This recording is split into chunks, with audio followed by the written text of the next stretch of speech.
कौन शीत दिन आपण ये सूपटा ट्राए कले कि जदि करना तो डेरी कौन कहीं यहीटा हूँ ओडिशार ही सूप जोटा कि आमर हूँ मटर पानी सूप।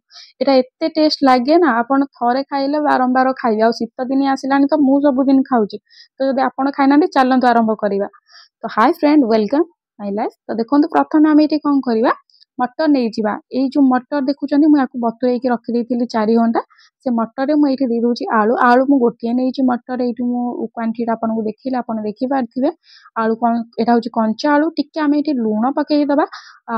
प्रथमे जानी रखु मटर को टे बहुत बढ़िया भाव वाश कर देथिबा आलूटा को भी वाश कर देथिबा जेमती आलू किसी भी डस्ट न लगु था। पानी देदेवे फ्रेंड मुझे 1.5 कप मिनिमम ये पानी देछि जेमती कि आलू आ मटर टिके सबुतक सीझिबो।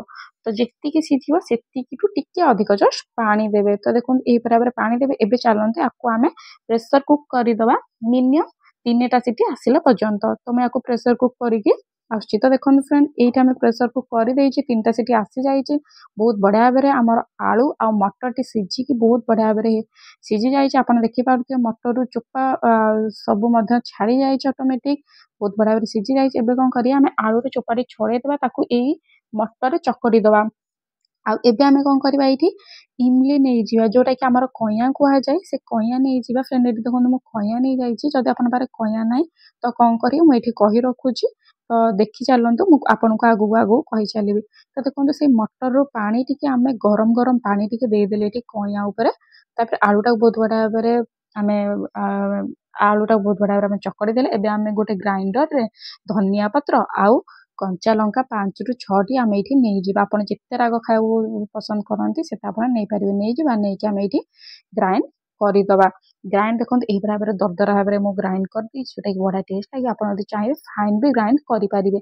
एबे आम कौन करवा एक कइया चिपीदबा जमीती कि यार सबूतक मांस अंश जहाँ अच्छी सबू पानी रे आसीजा आ मंजीटा को आम पकईदबा। तो फ्रेंड मुझे कही रखुच्छी जब आप कइया ना तो कौन करेंगे जो जिनसा प्रत्येक घरे थाए से जिनसटा मुझे आज कही रखी आपन को ये जिनस कहीं कही नथिबे। तो मु कही रखुची आम घरे प्रत्येक ओडिया घरे आंब टांकुआ थाए जोटा कि आंब को सुखेकी टांकुआ करा जाए डाली फाली रे पका जाए बहुत माछ तरकारी रे पका जाए आंब टांकुआ टांकु जोटा कहा जाए सेटा आनिबे सेटा बतुरे देबे टिके समय कइया जगह आप यूज करि पारिबे।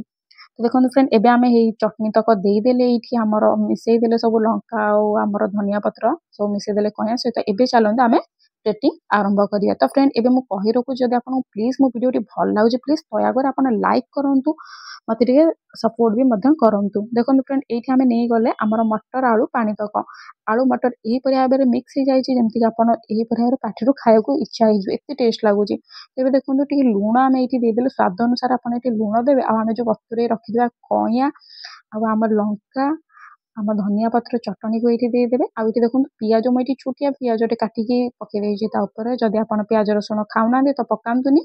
आउ ये देखो मुझे पकई बिलाती जोटा मुझे काटिक रखी छोट छोट छोट छोट पीस कर काटो जदि आप बिलाती खाऊना तो आप स्किप करेंगे। ये मुझे बिट लुण जोटा कि कला लुण आउ जीरा धनिया गुंड देदेछि आप जीरा गुंड चाहिए जीरा को घरे रोस्ट करके निजे ग्राइंड करेंगे ना आप मार्केट भी आने पकई पारे। तो ये देखो टिके लंका गुंड मुझे जोटा कि टिके राग आसो तो लंका गुंड देखिकी देवे जदि छुआ खाऊँ तो टिके कम करके देवे। आउ मुझे देदेछि सेव जोटा कि आमर यही सेवटा हूँ जोटा माने नॉर्मल सेवटा ऑप्शनल अच्छी बाकी पकेले बहुत ही टेस्ट लगी था बहुत ही यम्मी लगी था। तो निहाती भाव थे पकातु आम देखु ये जो लंका बाटिकी रखी से लंका टिके आम ये सब धनिया लंका सबूतक चटनी आम ये पकईदे।